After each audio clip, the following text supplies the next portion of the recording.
ก็ขอสวัสดีด้วยนะครับในช่องล็อกทีวีครับนี้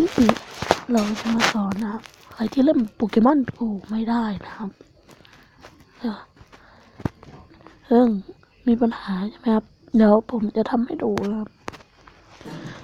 นี่ก่อนที่จะไปดูฝากกดไลค์กดแชร์เลยนะครับกดติดตามเป็นกำลังใจด้วยนะครับอย่างแรกครับเข้าไปสโตร์พิมพ์นะครับ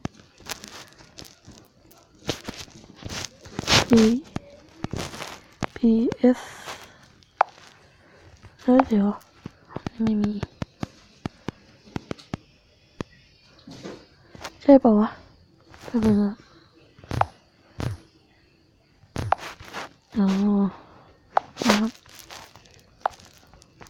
ับไปเลย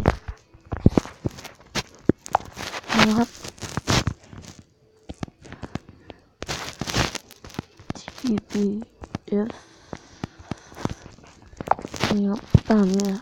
ก็โหลดอันนี้มาครับโหลดอันนี้มาเลยนี่จากนั้นครับให้เข้าโปเกมอนโกนะครับ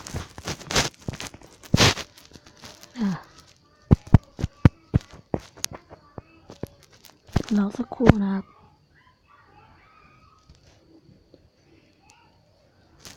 อันนี้สำหรับคนที่ GPS ไม่มีสัญญาณนะครับทำได้ทุกเครื่องครับ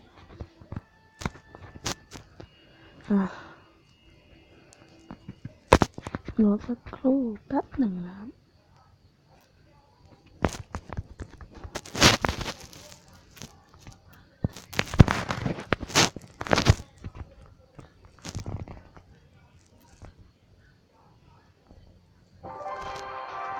มาแล้ว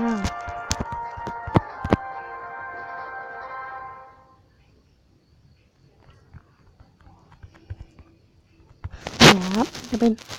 GPS เนี่ยครับไม่มีสัญญาณนะครับให้เข้าเกมก่อนนะครับแป๊บนึงจะเป็นอย่างนี้นะครับให้เข้าเกมก่อนนะครับมันถึงจะทำได้ครับจากนั้นทำการเปลี่ยนตำแหน่งครับและออกมาครับนี่ครับเข้า GPS เลยครับรอสักครู่เลยครับ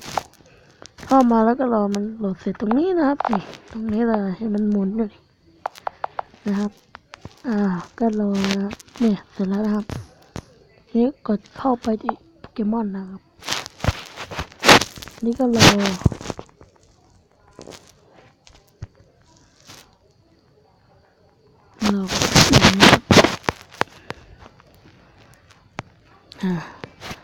รับงั้นผมขอตัดคลิปไปตอนที่เข้าไปหน้านั้นเลยนะครับนี่ครับมันจะมาโผล่หน้านี้ใช่ไหมครับก็รอสักครู่แป๊บหนึ่งนะครับถ้าทำไม่ได้ก็ไปกดเข้าใหม่นะครับเดี๋ยวแป๊บนึงนะ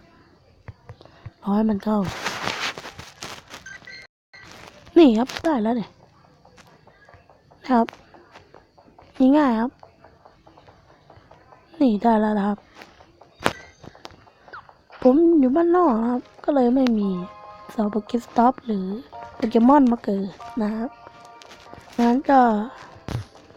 เอาไว้แค่นี้ครับฝากกดไลค์กดแชร์ด้วยนะกดติดตามเป็นกำลังใจด้วยครับสวัสดีครับ